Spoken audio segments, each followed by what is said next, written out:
ಮಗ ಇದ್ರೂ ಕೂಡ ಪೊಲೀಸ್ ಅಪ್ಪನ ಜೊತೆ ಗೃಹಿಣಿ ಪರಾರಿಯಾಗಿದ್ದಾರೆ. ಎರಡನೇ ಗಂಡಿಗೂ ಕೂಡ ಕೈಕೊಟ್ಟು ಲೇಡಿ ಎಸ್ಕೇಪ್ ಆಗಿದ್ದಾರೆ.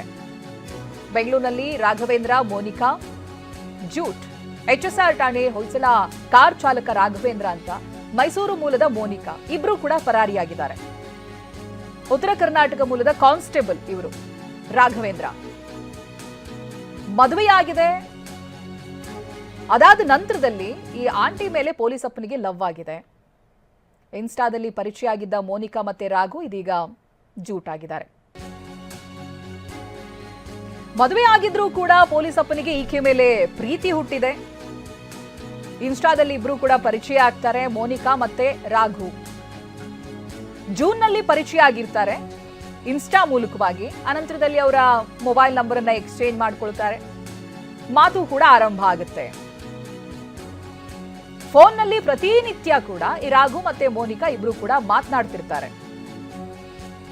ಮದುವೆ ಆಗಿದೆ. ಅದಾದ ನಂತರ ಇದು ಎರಡನೇ ಪ್ರೀತಿ ಇವರಿಗೆ. ಇನ್ನು ಇವರ ಹಿಸ್ಟ್ರಿ ಎಲ್ಲ ನೋಡಿದ್ರೆ ಈ ಪೊಲೀಸ್ ಅಪ್ಪನ ಜೊತೆ ಪರಾರಿಗೆ ಮೋನಿಕಾ ಸಂಚು ಮಾಡಿರ್ತಾಳೆ. ಮೊದಲ ಪತಿಯನ್ನ ಬಿಟ್ಟು ಎರಡನೇ ಮದುವೆ ಆಗಿರುತ್ತೆ ಈ ಮೋನಿಕಾಗೆ. 12 ವರ್ಷದ ಮಗ ಕೂಡ ಇರ್ತಾನೆ.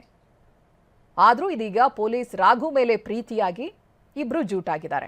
ಕಳೆದ 3 ತಿಂಗಳ ಹಿಂದೆ ಠಾಣೆಗೆ ದೂರನ್ನ ಕೂಡ ನೀಡಿರ್ತಾರೆ ಮೋನಿಕಾ. ಗಂಡನಿಗೆ ಕರೆಸಿ ಬುದ್ಧಿ ಹೇಳಿ ಅಂತ ಮೋನಿಕಾ ಕಂಪ್ಲೇಂಟ್ ಕೊಟ್ಟಿರ್ತಾರೆ. ಪತಿ ವಿರುದ್ಧವಾಗಿ ಚಂದ್ರ ಲೇಔಟ್ ಠಾಣೆಗೆ ದೂರನ್ನ ಕೊಟ್ಟಿರ್ತಾರೆ ಈ ಲೇಡಿ. ಚಂದ್ರ ಲೇಔಟ್ ಠಾಣೆಗೆ ಮೋನಿಕಾ ಹೋಗಿರ್ತಾರೆ. ಗಂಡ ಠಾಣೆಗೆ ಹೋಗಿದ್ದಾಗ ಮನೆಯಲ್ಲಿದ್ದಂಥ 160 ಗ್ರಾಂ ಚಿನ್ನ ಹಾಗೆ ಸುಮಾರು 2 ಲಕ್ಷ ರೂಪಾಯಿ ಹಣದೊಂದಿಗೆ ಮೋನಿಕಾ ಎಸ್ಕೇಪ್ ಆಗ್ತಾರೆ. ಇದೀಗ ರಾಘವೇಂದ್ರನನ್ನ ಪೊಲೀಸರು ಸಸ್ಪೆಂಡ್ ಮಾಡಿದ್ದಾರೆ. ಪ್ರತಿನಿಧಿ ವಿಕಾಸ್ ಇದ್ರ ಬಗ್ಗೆ ಮಾಹಿತಿಯನ್ನ ಕೊಡ್ತಾ ಹೋಗ್ತಾರೆ. ವಿಕಾಸ್, ಏನಿದು ಇದ್ರ ಬಗ್ಗೆ ಡೀಟೇಲ್ಸ್ ಅನ್ನ ಕೊಡೋದಾದ್ರೆ, ಆಕೆಗೆ ನೋಡಿದ್ರೆ ಇದು ಎರಡನೇ ಮದ್ವೆ ಅಂತೆ. ರಾಘವೇಂದ್ರನ ಕತೆ ಏನು? ಇರುವಂತ ಕೆಲಸನೂ ಕಳ್ಕೊಂಡಿದ್ದಾನೆ ಅಂತ ಗೊತ್ತಾಗ್ತಾ ಇದೆ.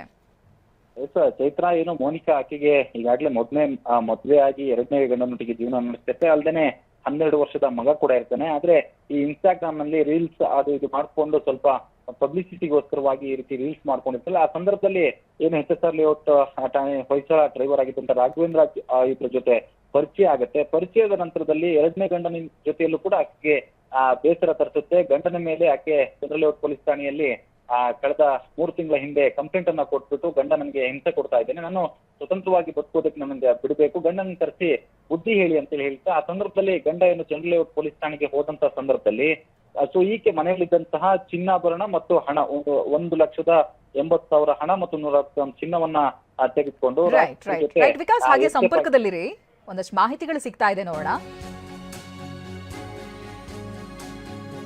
ಪ್ರಿಯಕರ ಪೊಲೀಸ್ ಅಪ್ಪನ ಜೊತೆ ಎಸ್ಕೇಪ್ಗೆ ಮೋನಿಕಾ ಸಂಚನ್ನ ಮಾಡಿರ್ತಾಳೆ. ವಿಕಾಸ್ ಇದರ ಡೀಟೇಲ್ಸ್ ಅನ್ನ ಕೊಡ್ತಾ ಇದ್ರು. ಗಂಡನಿಗೆ ಕರೆಸಿ ಬುದ್ಧಿ ಹೇಳಿ ಅಂತ ಈಕೆನೆ ಹೇಳಿರ್ತಾರೆ. ಆನಂತರ ಪತಿ ವಿರುದ್ಧ ಚಂದ್ರ ಲೇಔಟ್ ಠಾಣೆಗೆ ದೂರನ್ನ ಕೂಡ ಲೇಡಿ ಕೊಟ್ಟಿರ್ತಾರೆ. ಆಗ ಈಕೆಯ ಪತಿ ಚಂದ್ರ ಲೇಔಟ್ ಠಾಣೆಗೆ ಹೋಗ್ತಾನೆ. ಗಂಡ ಠಾಣೆಗೆ ಹೋಗಿದ್ದಂತ ಸಂದರ್ಭ ಮನೆಯಲ್ಲಿದ್ದಂತ ಚಿನ್ನಾಭರಣವನ್ನ ತಗೊಂಡು ಈಕೆ ಎಸ್ಕೇಪ್ ಆಗ್ತಾಳೆ. ಚಿನ್ನಾಭರಣದ ಜೊತೆಗೆ ಕ್ಯಾಶ್ ಕೂಡ ಇರುತ್ತೆ. 1,80,000 ಹಣ ಕೂಡ ತಗೊಂಡು ಹೋಗಿದ್ದಾಳೆ. ವಿಕಾಸ್, ಆಗ್ಲೇ ನೀವು ಹೇಳ್ತಾ ಇದ್ರಿ ಏನೇನಾಗಿತ್ತು ಅಂತ. ಗಂಡನ ಮೇಲೆ ಈಕೆನೇ ಕಂಪ್ಲೇಂಟ್ ಕೊಟ್ಟು ಗಂಡ ಪೊಲೀಸ್ ಠಾಣೆಗೆ ಹೋದ್ಮೇಲೆ ಮನೆಯಲ್ಲಿದ್ದಂತ ಚಿನ್ನಾಭರಣ ಹಣ ಎಲ್ಲವನ್ನೂ ಕೂಡ ತಗೊಂಡು ಹೋಗಿದ್ದಾಳೆ ಅಂತ. ಇದ್ರ ಬಗ್ಗೆ ಆಕೆ ಪತಿ ಏನಾದ್ರೂ ಕಂಪ್ಲೇಂಟ್ ರೈಸ್ ಮಾಡಿದಾರ? ಏನ್ ಗೊತ್ತಾಗ್ತಾ ಇದೆ ವಿಕಾಸ್?